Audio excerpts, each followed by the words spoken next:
हाय नमस्कार दोस्तों, स्वागत है आपका चैनल पर। तो स्टैटिक जीके रुक्मणी प्रकाशन क्वेश्चन बैंक सेट होगा आज हमारा 19। तो चलिए स्टार्ट करते हैं। 2 से 3 सेट इसमें कंप्लीट होगा 90 से 93 तक। चलिए तो पहले प्रश्न को देखेंगे हम लोग कि पहला प्रश्न है हमारा, भारत की निम्नलिखित जनजातियों में से कौन सी जनजाति बनेश्वर त्योहार मनाती है? बनेश्वर त्योहार मनाती है तो ये मनाती है भील जनजाति। कौन? भील जनजाति। निम्नलिखित में से किसने नाट्य कला नाट्य शास्त्र का प्रथम भारतीय महाकाव्य लिखा था? तो ये हो जाएगा भरत मुनि। ऑप्शन ए भरत मुनि हो जाएगा। पतंगोत्सव मकर संक्रांति पर मनाया जाने वाला प्रसिद्ध अंतर्राष्ट्रीय त्योहार है जिसे निम्नलिखित में किस स्थान में मनाया जाता है? तो ये मनाया जाता है अहमदाबाद में। कहाँ? अहमदाबाद में। नीति आयोग भारत की राज्य सरकार द्वारा आर्थिक नीति निर्माण प्रक्रिया में जुड़ा और भागीदारों को बढ़ावा देने के लिए स्थापित किया गया है। निम्नलिखित में से क्या नीति आयोग का पूर्ण रूप है? तो बहुत बार पूछा गया प्रश्न है। ये हो जाएगा national institution for transforming India. National institution for transforming India. चलिए पांचवा देखते हैं। निम्नलिखित में से किसने national securities challenges young scholars perspective नामक पुस्तक विमोचित की है? तो ये हो जाएगा option C M Naravane. Naravane. निम्नलिखित में से किस वर्ष में भारत में स्वापक औषधि और मन प्रभावी पदार्थ अधिनियम लागू किया गया था? तो ये हो जाएगा हमारा ऑप्शन बी 1985। निम्नलिखित में से किस तारीख को नीले आसमान के लिए अंतर्राष्ट्रीय स्वच्छ वायु दिवस मनाया जाता है? नीले आसमान के लिए अंतर्राष्ट्रीय स्वच्छ वायु दिवस मनाया जाता है। तो ये हो जाएगा हमारा ऑप्शन डी 7 सितंबर। ऑप्शन डी हो जाएगा। विज्ञान की एक शाखा जो किसी पौधे के जीवन चक्र में समाविष्ट सभी आवधिक घटनाओं के अनुक्रम से संबंधित है, जो कि फसल को वनस्पतिक और प्रजनन विकास अवधि पर मौसम की गतिशीलता को समझने में सहायता करती है, उसे डैश कहा जाता है। तो यह हो जाएगा ऑप्शन सी घटना विज्ञान। ऑप्शन सी हो जाएगा। निम्नलिखित से किस शहर या केंद्रशासित प्रदेश में हजरत निजामुद्दीन औलिया महबूब इलाही दरगाह स्थित है? ये हो जाएगा नई दिल्ली। ऑप्शन सी नई दिल्ली। सार्क का मुख्यालय कहाँ स्थित है? सभी को पता होगा, काठमांडू। Option A Kathmandu. चलिए क्वेश्चन नंबर 11 देखेंगे हम लोग। बॉम्बे द्वीप को निम्नलिखित में से किस वर्ष में पुर्तगालियों द्वारा दहेज के रूप में इंग्लैंड के प्रिंस चार्ल्स द्वितीय को दिया गया था? तो ये हो जाएगा हमारा ऑप्शन बी 1661 में। कब? 1661 में। रानी लक्ष्मीबाई का विवाह डैश से हुआ था? रानी लक्ष्मीबाई का।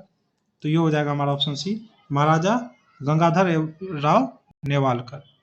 निम्नलिखित में से कौन सा खेल पुरस्कार 4 वर्षों तक लगातार उत्कृष्ट प्रदर्शन के लिए दिया जाता है? तो यह दिया जाता है ऑप्शन बी अर्जुन पुरस्कार। कौन सा? अर्जुन पुरस्कार। विशेष भृगुवंशी किस खेल से में भारत का प्रतिनिधित्व करते हैं? विशेष भृगुवंशी। तो ये हो जाएगा हमारा option D basketball. Option D basketball. निम्नलिखित में से किस वर्ष में लॉर्ड नॉर्थ विलियम अधिनियम पारित किया गया था? तो यह होगा हमारा 1773 में। ऑप्शन डी 1773 में। जनगणना 2011 के अंतिम जनसंख्या की कुल संख्या के अनुसार निम्नलिखित में से किस राज्य में जनसंख्या घनत्व सबसे अधिक है? तो यह होगा हमारा option A Bihar. Option A Bihar. Bharat सरकार द्वारा 2016 में, चलिए 2016 का छोड़ के चलेंगे, प्रत्येक वर्ष 5 सितंबर को शिक्षक दिवस मनाया जाता है। यह निम्नलिखित में से किस भारतीय राष्ट्रपति के जन्मदिन पर पुण्य स्मरण के रूप में मनाया जाता है? तो सभी को पता होगा, सर्वपल्ली राधाकृष्णन। ऑप्शन डी हो जाएगा। निम्नलिखित में कौन सी खरीफ की फसल है? खरीफ की फसल कौन सी है इनमें से? तो ये हो जाएगा जूट। जूट हो जाएगा। आनुवंशिकी के नियम का अन्वेषण किसने किया था? तो यह किया था Gregor John Mendel. Option D हो जाएगा। चलिए आगे चलते हैं। Set number 91। पहला प्रश्न होगा हमारा 2019 में। 2019 का चलिए छोड़ देते हैं। निम्नलिखित में से किसे व्यापक रूप से आधुनिक रसायन विज्ञान का, एक सेकेंड, हाँ, आधुनिक रसायन विज्ञान का जनक माना जाता है? तो यह होगा हमारा ऑप्शन बी एंटोनी लेवोजियर। भारतीय रिजर्व बैंक द्वारा अर्थव्यवस्था में तरलता और मुद्रास्फीति को नियंत्रित करने के लिए निम्नलिखित में से किस मौद्रिक नीति साधन का उपयोग किया जाता है? तो यह किया जाता है उत्क्रम पुनः खरीद दर। Option D. चट्टानों के अध्ययन को डैश कहा जाता है? चट्टानों के अध्ययन को क्या कहा जाता है? तो यह कहा जाता है पेट्रोलॉजी। ध्यान रखिएगा, पेट्रोलॉजी। भारत के प्रथम सुपर कंप्यूटर का क्या नाम है? सुपर कंप्यूटर का नाम है परम 8000। ऑप्शन डी हो जाएगा। डेविड कैपेल इंग्लैंड के प्रसिद्ध खेल व्यक्तित्व है, निम्नलिखित से किस खेल से संबंधित है? तो यह हो जाएंगे हमारे क्रिकेट के। Option B. आरटीजीएस में लेन देन को आरटीजीएस व्यवसायिक घंटों के दौरान ट्रांजैक्शन दर ट्रांजैक्शन के आधार पर नियंत्रण सुनिश्चित किया जाता है। आरटीजीएस का पूर्ण रूप क्या? आरटीजीएस का पूर्ण रूप क्या? स्टार मार्क कीजिए। तो ये हो जाएगा हमारा आसान सा प्रश्न, real time gross settlement. Option B. आगे मौर्य प्रशासन में सीमा शुल्क और टोल संग्रहण करने वाले को किस नाम से जाना जाता था? मौर्य संस्थापक मौर्य के तो चंद्रगुप्त मौर्य, ध्यान रखिएगा। और इसका आंसर जो हो जाएगा हमारा ऑप्शन ए शुल्काध्यक्ष, ऑप्शन ए। धनगर निम्नलिखित राज्य केंद्र शासित प्रदेशों में से किसका पूजा नृत्य है? तो यह है आपका option A Goa, option A Goa. चलिए क्वेश्चन नंबर 10 देखेंगे हम लोग। गीत गोविंद के लेखक है, गीत गोविंद के लेखक है, सभी को पता होगा। तो यह हो जाएगा हमारा 10 का ऑप्शन ए जयदेव। आर्यभट्ट उपग्रह कब लॉन्च किया गया था? आर्यभट्ट उपग्रह कब लॉन्च किया गया था? तो यह किया गया था 19 अप्रैल 1975 को। निम्नलिखित में किस वर्ष में राष्ट्रीय गीत वंदे मातरम पहली बार भारतीय राष्ट्रीय कांग्रेस के सत्र में गाया गया था? स्टार मार्क कीजिए। वंदे मातरम पहली बार भारतीय राष्ट्रीय कांग्रेस के सत्र में गाया गया था कब? तो ये हो जाएगा 12 का हमारा ऑप्शन डी 1896, 1896। भारत रत्न पुरस्कार की शुरुआत कब हुई थी? स्टार मार्क कीजिए, कई बार पूछा गया प्रश्न है। भारत रत्न पुरस्कार की शुरुआत कब हुई थी? तो ये हो जाएगा हमारा ऑप्शन सी 1954। मैं तो कहता हूँ इस बुक को अगर 2-4 बार लोग अगर अच्छे से कर ले तो कोई भी एग्जाम निकाला जा सकता है। निम्नलिखित में से कौन भारतीय सेना की प्रथम महिला लेफ्टिनेंट जनरल है? तो ये हो जाएगा हमारा ऑप्शन सी पुनीता अरोड़ा, पुनीता अरोड़ा। संविधान का मसौदा तैयार करने में संविधान सभा को लगभग कितने वर्ष का समय लगा था? कितने वर्ष का? तो पूरा मैं बता देता हूँ, 2 वर्ष 11 महीने 18 दिन। तो वर्ष में पूछा 2 वर्ष। प्रमुख भारतीय लोक गायिका अर्चना महंत का निधन हो गया, वो निम्नलिखित में से किस राज्य से थी? तो वे थी ऑप्शन बी असम से, ऑप्शन बी असम। निम्नलिखित में से किस सम्राट ने मूल रूप से प्रसिद्ध बोध सांची स्तूप का निर्माण करवाया था? तो ये होगा हमारा Ashok, option D Ashok. Vande Bharat express किन स्टेशनों के बीच चलती है वंदे भारत? तो ये होगा हमारा 18 का ऑप्शन है दिल्ली से वाराणसी। चाम मास्क नृत्य जो कि भारत का प्रसिद्ध लोक नृत्य है, निम्नलिखित में से किस अन्य देश में भी मनाया जाता है? तो ये मनाया जाता है 19 का हो जाएगा हमारा ऑप्शन सी भूटान। सबसे ज्यादा 5 बार राष्ट्रमंडल खेल आयोजित करने वाला देश कौन है? तो यह है ऑस्ट्रेलिया, ऑप्शन सी ऑस्ट्रेलिया। चलिए नेक्स्ट सेट पर चलेंगे हम लोग। 92 येन किस देश की मुद्रा? कई बार पूछा गया है, देखिए कई बार कितने एग्जाम में पूछा गया है। देखिए सेट कौन सा है हमारा 92 है। तो चलिए इसको थोड़ा ध्यान से देखते हैं। येन किसकी मुद्रा है? तो सबको पता होना चाहिए जापान की, ऑप्शन बी। वास्तुकला के बेहतरीन उदाहरणों से एक आमेर का किला निम्नलिखित में किस राज्य में स्थित है? आमेर का किला किस राज्य में स्थित है? तो ये हो जाएगा हमारा option C Rajasthan, option C Rajasthan. निम्नलिखित में किस राज्य में सिंचाई और बिजली उत्पादन से संबंधित शारदा नहर स्थित है? शारदा नहर स्थित है। तो यह है उत्तर प्रदेश में, यूपी में, ऑप्शन डी। वेबकत का सिद्धांत डॉक्ट्रिन ऑफ लेफ्ट 1848 के अनुपालन में निम्नलिखित से कौन सी रियासत को सबसे पहले कब्जे में लिया गया था? तो ये लिया गया था सतारा, ऑप्शन ए हो जाएगा। निम्नलिखित में से कौन सा एक ऐसा राज्य केंद्र शासित प्रदेश है जिसमें ओसुडू झील पक्षी अभ्यारण्य का एक हिस्सा स्थित है?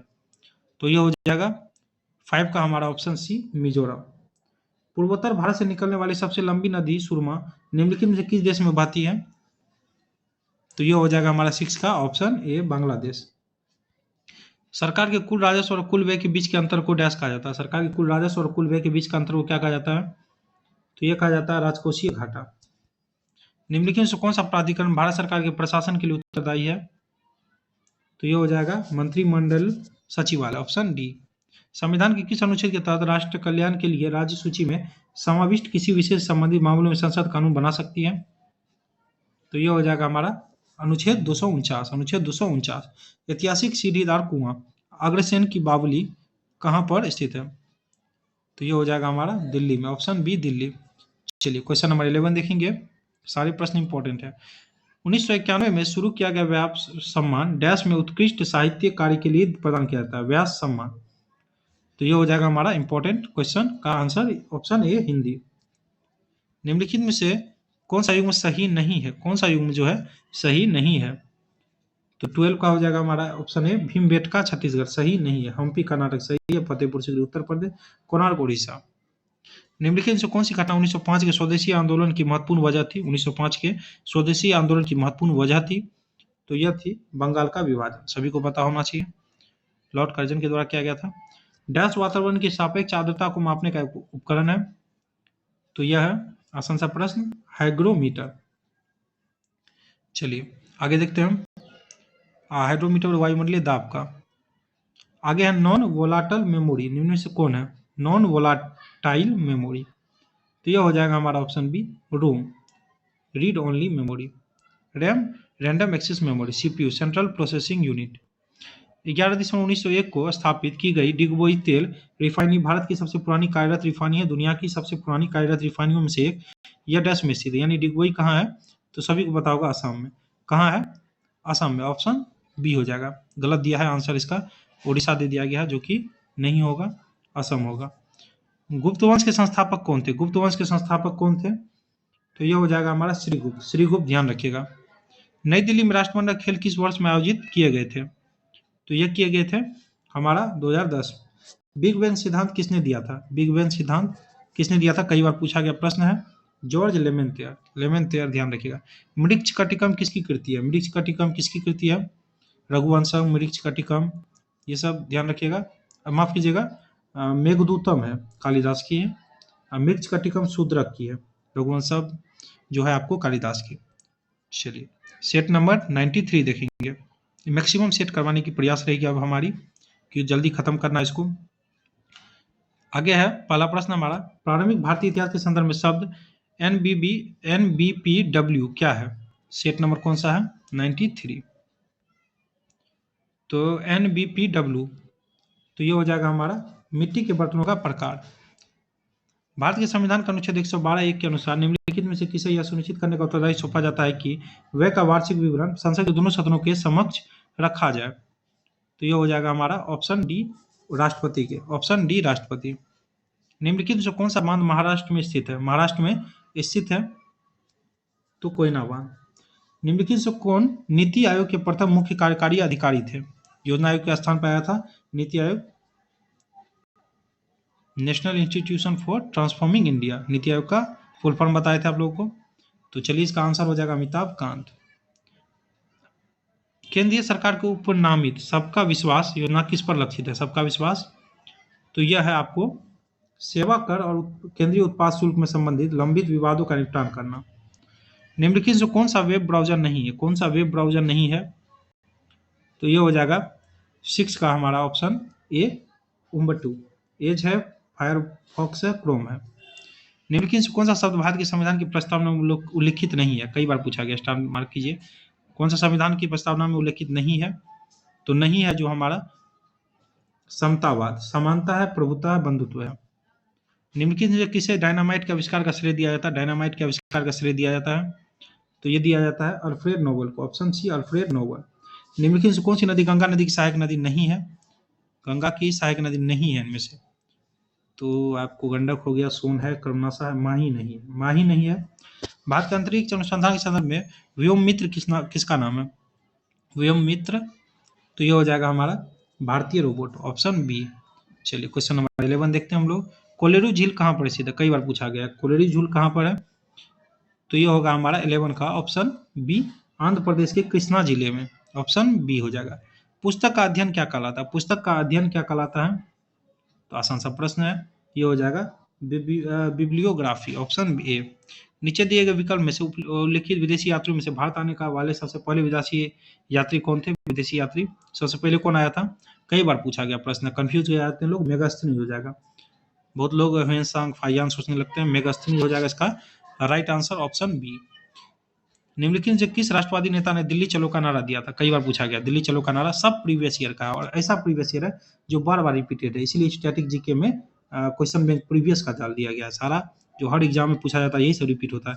दिल्ली चलो का नारा कहाँ दिया, किसने दिया था, पहले कौन आया था विदेशी यात्री, यही सब पूछता है। किसी भी एग्जाम को उठा के देखिए आप। सुभाष चंद्र बोस हो जाएगा इसका। उस देश की पहचान करिए जिसे पाक जलडमरू मद ने भारत से अलग किया। तो पाक जलडमरू मद का मतलब पाकिस्तान नहीं सोचना है अपने को, तो यह होगा हमारा श्रीलंका। शोधकर्ताओं ने भारत के पहले ड्रैगन रक्त का रिसाव करने वाले वृक्ष ड्रेसिना कंबोडिया की खोज कहाँ की? तो यह की है option C, Assam. Option C, Assam. निम्नलिखित राष्ट्रवादी नेताओं में से किसका उपनाम महामना था? महामना था किसका नाम? तो यह था आसान सा प्रश्न, मदन मोहन मालवीय। Option B. पदार्थ की मात्रा को निरूपित करने वाली आधार एसआई इकाई किसके द्वारा दर्शाई जाती है? किसके द्वारा दर्शाई जाती है? तो यह मोल के द्वारा, ध्यान रखना है। 19 है, निम्नलिखित में से किस रूप से कार्बोहाइड्रेट्स हमारे शरीर में संचित होता है? कार्बोहाइड्रेट हमारे शरीर में संचित होता है, तो यह होगा हमारा glycogen. Option B, glycogen. Bharat में गुड गवर्नेंस डे किसके जन्मदिन पर मनाया जाता है? स्टार मार्क कीजिए, महा स्टार मार्क कर लीजिए। गुड गवर्नेंस डे किसके जन्मदिन पर मनाया जाता है? बड़े-बड़े एग्जाम में पूछा गया है।